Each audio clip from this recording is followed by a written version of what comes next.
The sun had barely climbed above the horizon, bathing a quiet roadside diner in warm, golden morning light. Wisps of steam curled up from freshly poured cups of coffee. The air hummed with the low growl of motorcycle engines, thick with the mingled scents of gasoline, sizzling bacon, and worn leather. The Hells Angels bikers who had pulled over for breakfast looked hardened, the kind of people most folks would quietly avoid.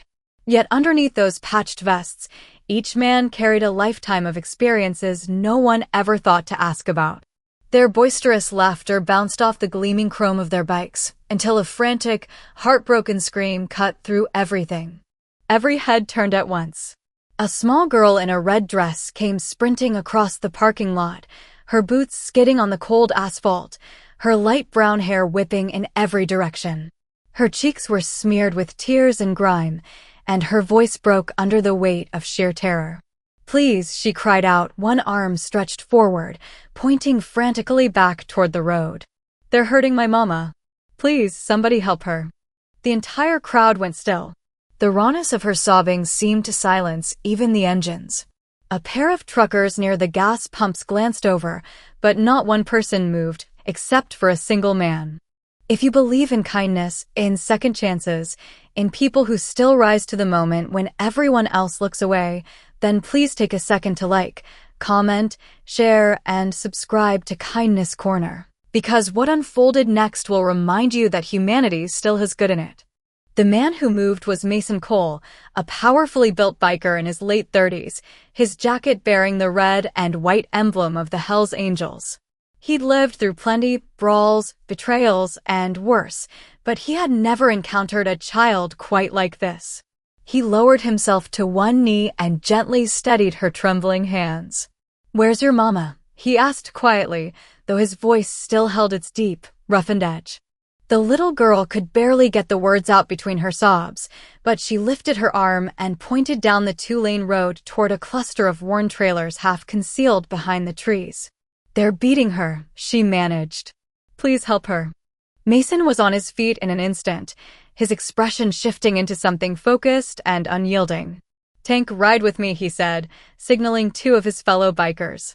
All three mounted their Harleys in one fluid motion, engines thundering to life as their tires bit into the pavement and they shot down the road. A trail of dust and wind swirled through the diner parking lot, leaving the onlookers in stunned silence. The little girl, still trembling, was guided inside by another biker, who wrapped his leather jacket around her small shoulders to keep off the chill. She perched beside the window, eyes fixed on the spot where the red taillights had vanished into the distance. The road sat quiet for nearly 5 minutes.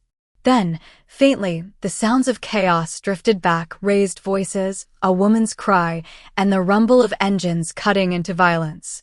Mason and his crew had reached the trailer. What they found inside would stay with them forever. A man, drunk and seething, had backed a woman into a corner, his knuckles already bloodied, his words coming out in a slurred, furious torrent. A thin strip of morning light fell through a cracked window and landed across the woman's face, bruised and swollen with fear. Before his fist could fall again, heavy boots struck the floorboards. Mason seized the man's wrist mid-swing and wrenched it back sharply, sending a bottle crashing from his grip and shattering across the floor. The other bikers pinned him down without a word. No speeches, just action. Mason turned toward the woman, and his expression softened completely. "Are you all right, ma'am?" he asked, his voice tight with barely restrained anger. She gave a weak nod, fresh tears spilling down her face. Outside, the distant wail of police sirens was already growing closer. A neighbor must have made the call. When the officers arrived, the bikers didn't flee. They stood calmly in the yard, hands raised, the little girl pressed close against Mason's leg. The woman, whose name was Carla, stepped forward and told the officers everything.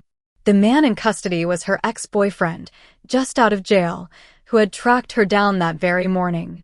As the police walked him off in handcuffs, Mason quietly led the little girl, Hannah, back toward his motorcycle. "You did good, kid," he said softly. "You were brave." They rode back to the diner together, Hannah perched on his lap, gripping a helmet several sizes too large for her as the fully risen sun lit up the road ahead.